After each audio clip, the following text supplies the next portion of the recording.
கேட்டு இதெல்லாம் ஏற்பாடு பண்றீங்க? என் குடும்பத்துக்கு வாரிசு வேணும். நாங்க ஏற்பாடு பண்ணதான் செய்வோம். நீ சம்மதிச்சுதான் ஆகணும்.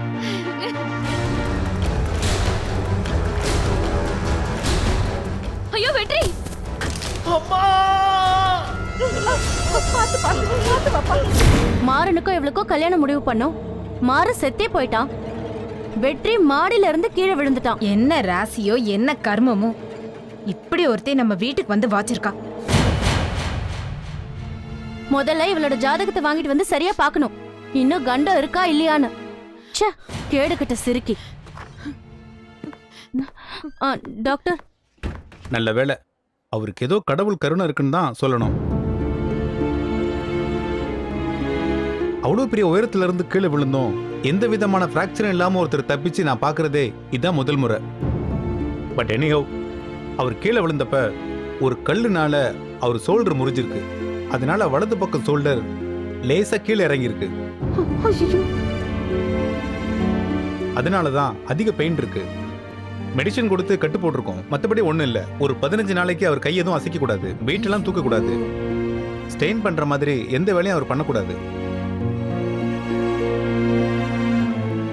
கம்ப்ளீட் ஃபுல் ரெஸ்ட்ல இருக்கணும். வேற பயப்படுற மாதிரி எதுவும் இல்லையே டாக்டர்?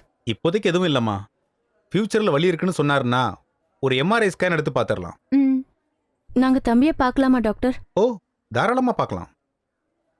நாளைக்கு மத்தியானம் டிஸ்சார்ஜ் பண்ணிடலாம். ரொம்ப நன்றி டாக்டர். பரவாயில்லம்மா. ஈசு, இன்னைக்கு முதலிரவு நடத்தலாமா வேணாமான்னு கேட்கவே இல்லையே. சரி விடு, தம்பிக்கிட்டே கேட்டு முடிவு பண்ணிப்போம். வாங்க சித்தி, உள்ள போய் பார்க்கலாம். போய் ஈசு.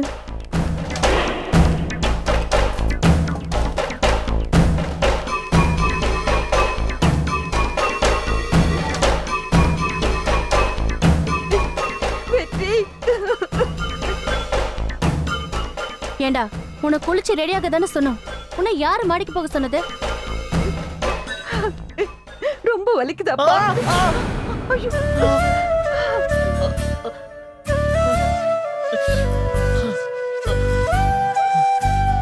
ஐயோ, என்ன இப்படி கத்துறாப்ல?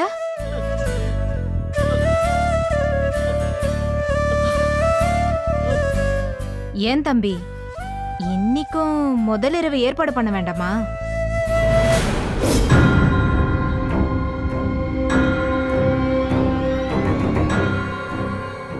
மா, என்ன வெற்றி? இப்ப இவங்க வெளியில போகல, கையை உடைஞ்சிருக்குன்னு கூட பார்க்க மாட்டேன். இங்க ஒரு கொலையே விழுந்துரும் சொல்லிட்டேன். நின்னு போனது ஏன் முதலிரவா என்ன? உன்னோட முதலிரவு தானே, என்னமோ பண்ணு.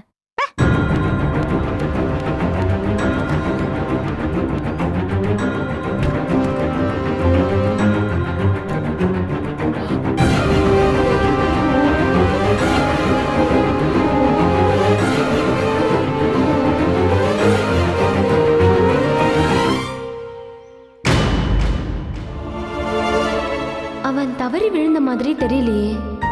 வேணும்னு குதிச்ச மாதிரி தானே தெரியுது. ஆனா வெற்றி எதுக்காக அப்படி சொல்லணும்?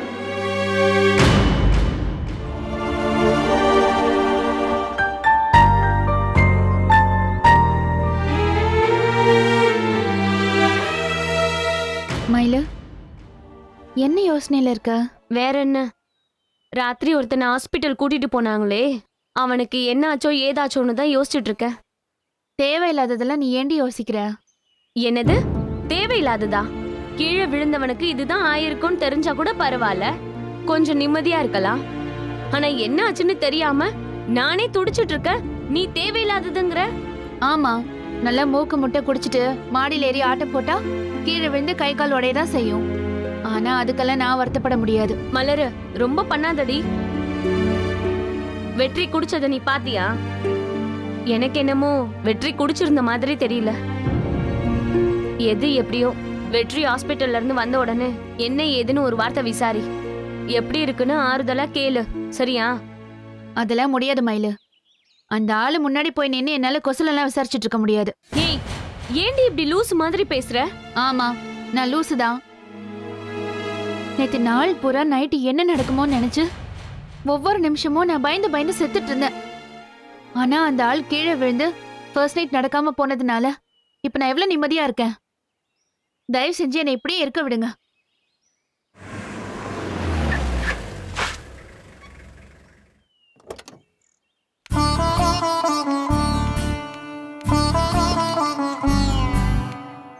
பார்த்து வெற்றி, பார்த்து கூட்டிட்டு போங்க சின்னம்மா.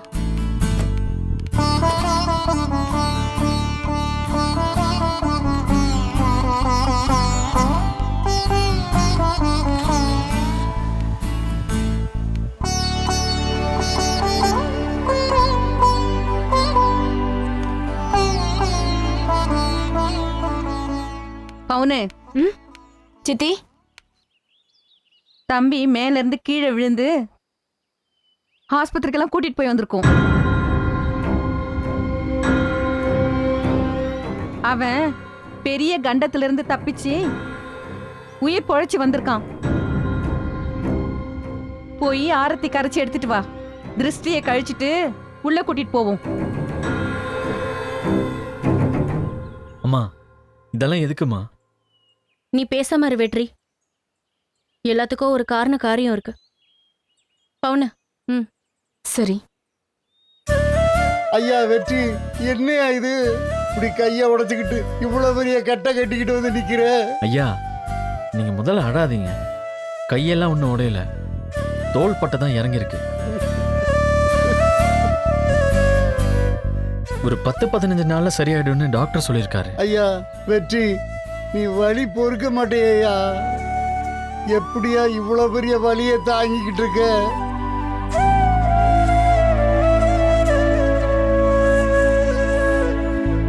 சாமி, ரொம்ப வலிக்குதாயா? இப்ப பரவாயில்லைங்கய்யா. வலியை மறக்க மருந்து மாத்திரை எல்லாம் கொடுத்துருக்காரு. நாம யாருக்கு என்ன பாவம் செஞ்சோம்? ஐயா பெரியமந்த, என்ன கெட்ட நேரமோ தெரியலையே, இப்படி வரிசையா மாறி மாறி ஒவ்வொருத்தருக்கா நடக்க கூடாதெல்லாம் நடந்துகிட்டு இருக்குயா. என்ன கெட்ட நேரம்னு தெரியலன்னு இப்படி பொத்தாம் பொதுவா சொன்னா எப்படி?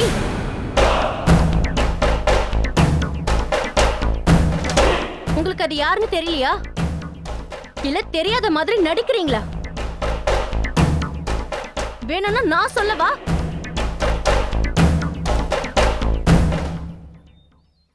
நம்ம வீட்டுக்கு மருமகன் ஒருத்தி வந்திருக்காளே, அவதான் இதுக்கெல்லாம் காரணம்.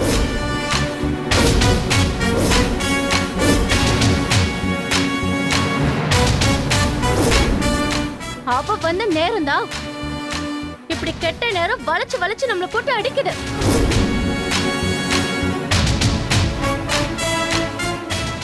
ஆத்தா ஈஸ்வரி, நீ செத்த நேரம் பேசாம இருக்க மாட்டியா? நான் ஏன் பேசாம இருக்கணும்? மாறனுக்கும் அதோ இவளுக்கும் கல்யாணம் ஏற்பாடு பண்ணோம். மாறு அல்பாயுஸ்ல போயிட்டான்.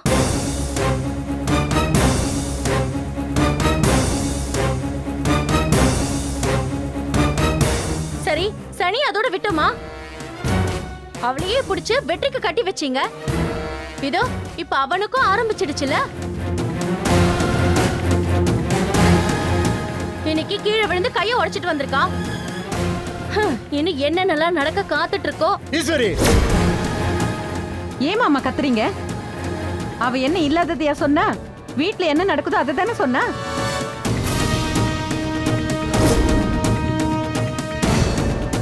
நீங்க தானே சொன்னீங்க என்ன நேரமோ தெரியலன்னு. நல்லா யோசிச்சு பாருங்க. இவளை கல்யாணம் பண்றதுக்கு முன்னாடி வரைக்கும் நம்ம குடும்பம் சந்தோஷமா தான் மாமா இருந்துச்சு.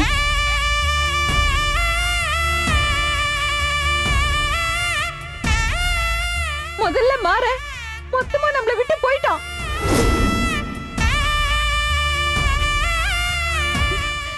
இப்ப வெற்றிக்கு இப்படி ஆயிடுச்சு.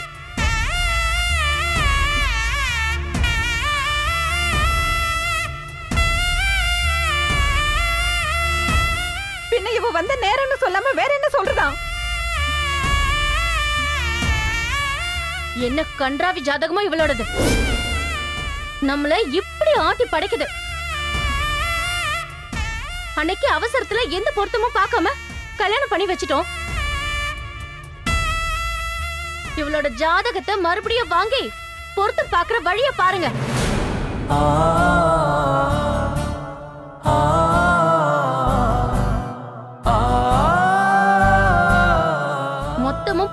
முன்னாடி இருக்கிறத காப்பாத்திக்கிறதுக்கு வழிய பாப்போம்.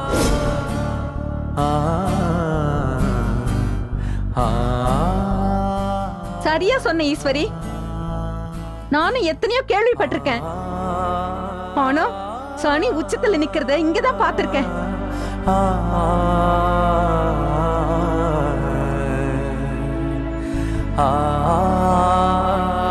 இவங்க பேசுறத நினைச்சு நீ ஒன்னும் கவலைப்படாத புள்ள. நானா இவங்க பேசுறத கேட்டு கவலைப்பட போறேன்? நான் இந்த வீட்டுக்கு வந்தப்போ கேட்காத வார்த்தையா? அவங்க பேசுறதும் அதை நான் கேக்குறதும் அது அப்படியே பழகிடுச்சு மயிலு. ஆத்தா போதும் நிப்பாடுத்தா. விட்டா மொட்டை தலைக்கு முழங்காலுக்கு முடிச்சு போட்டு வள வளன்னு பேசிக்கே இருப்பிய.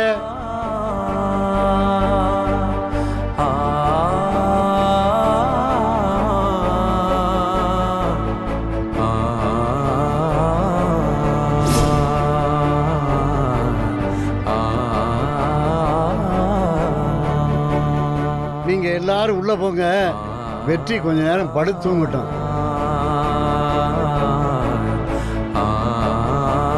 போதா.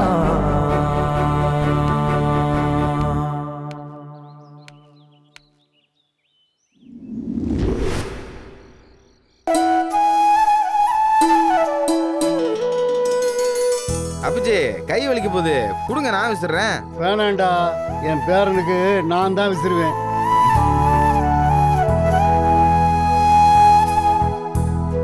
யாரு கண்ணு என் குடும்பத்து மேல பட்டுச்சோன்னு தெரியல. இப்படி அடுத்தடுத்து விபரீதமா நடக்குது. ஐயா வாயா துரை. வாங்கப்பா. வணக்கம் ஐயா. உட்காரியா. சரி தம்பி, இதுல பழங்கள்லாம் இருக்கு. கொடுங்கம்மா, நான் உள்ள கொடுத்துட்றேன். உட்காருங்க ஐயா.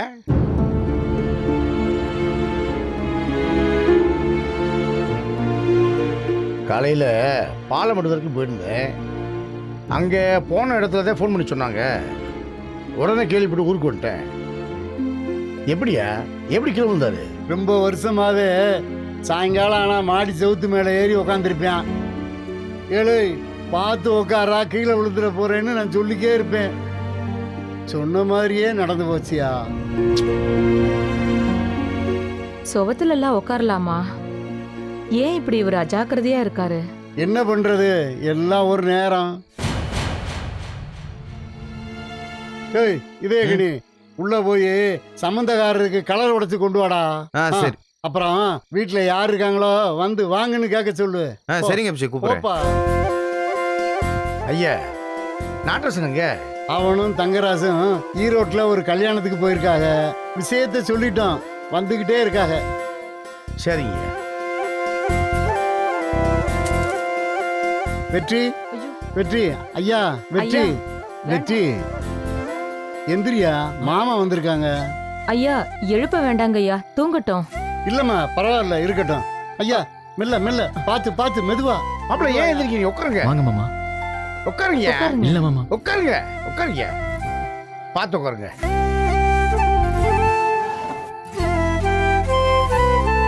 உட்காருங்க மாமா.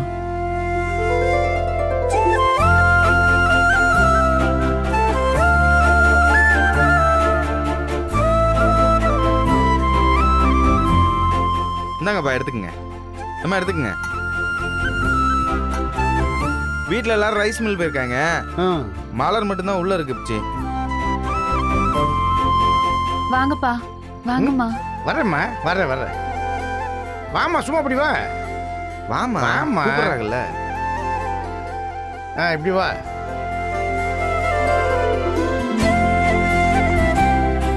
மாப்பிள்ள, என்னடா மாமி இப்படி பேசுன்னு சொல்லி தப்பா நினைக்க வேணாம்.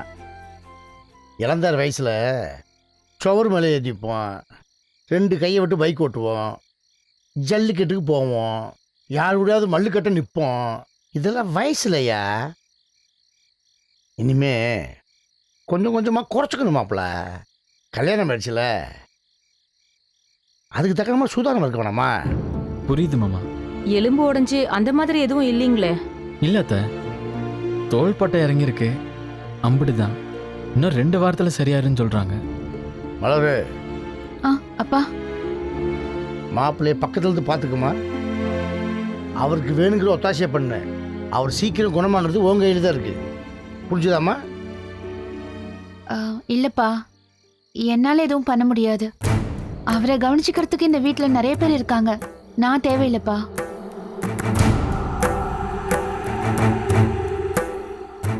எனக்குள்ள நிறைய வேலை இருக்கு. நான் உள்ள போறேன்ப்பா. மலரு, பரவாயில்ல மாமா, எனக்கு ஒன்றும் இல்லை, நான் என்ன பார்த்துக்கிறேன். மாப்பிள்ள மன்னிச்சுக்கீங்க, ஏதோ தெரியாம கொஞ்சம் வாய் துடுக்கா. துறை, அந்த பிள்ளை மனசை நாமளும் புரிஞ்சுக்கணும்யா. நாம ஒன்றும் அவசரப்பட வேணாம்யா. காலம் அதுவா கனியும். காத்திருப்போம். அது வரைக்கும் நாமளா எதையும் சொல்லி மலரை சங்கடப்படுத்த வேணாம்யா. ரொம்ப நன்றியா. நீ கலங்காதயா, எல்லாம் நல்லதே நடக்கும். நீங்க எல்லாம் இருக்கீங்க தான் என்னுடைய ஒரே நம்பிக்கை.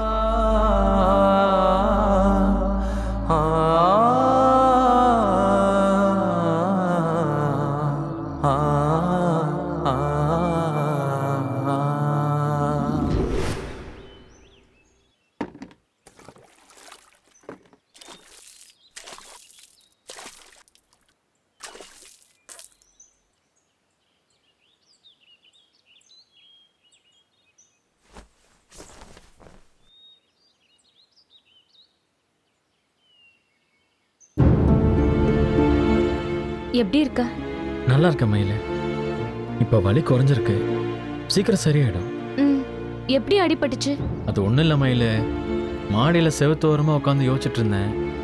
அப்படியே யதார்த்தமாக கீழே இறங்கி வரும்போது கை லேசாக வழுக்கி அப்படியே கீழே விழுந்துட்டேன்.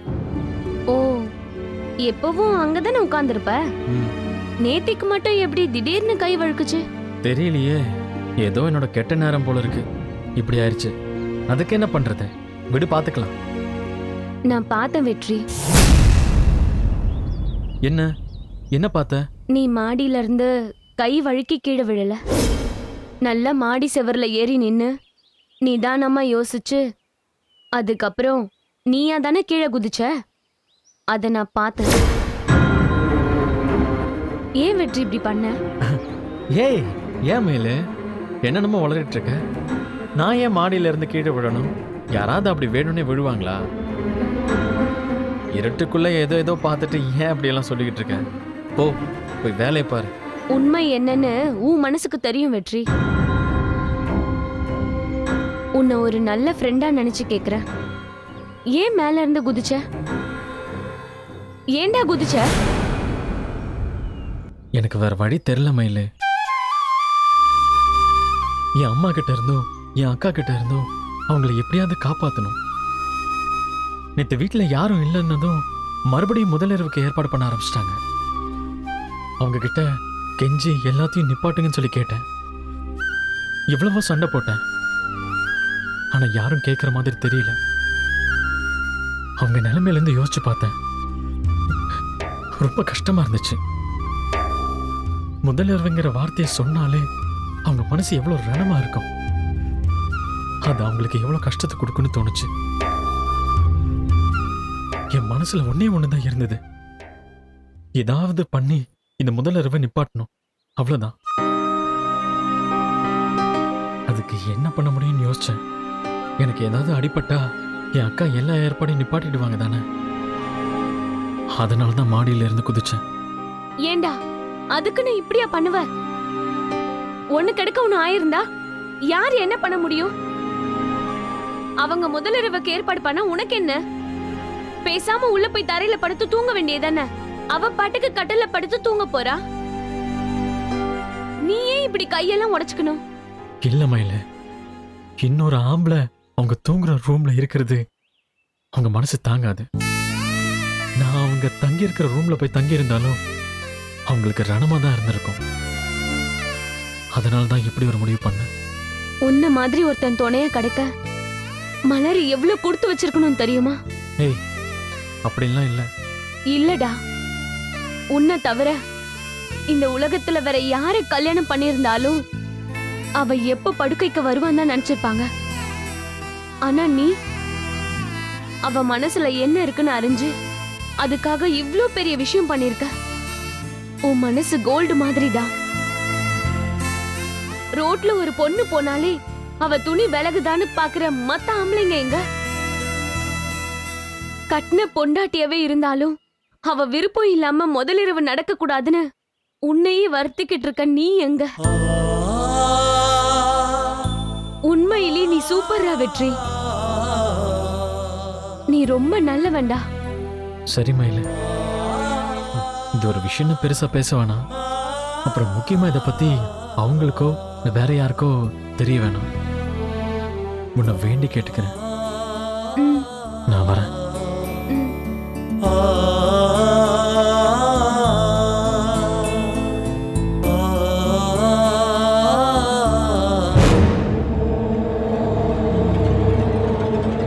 அப்பா எப்ப வந்தாரு?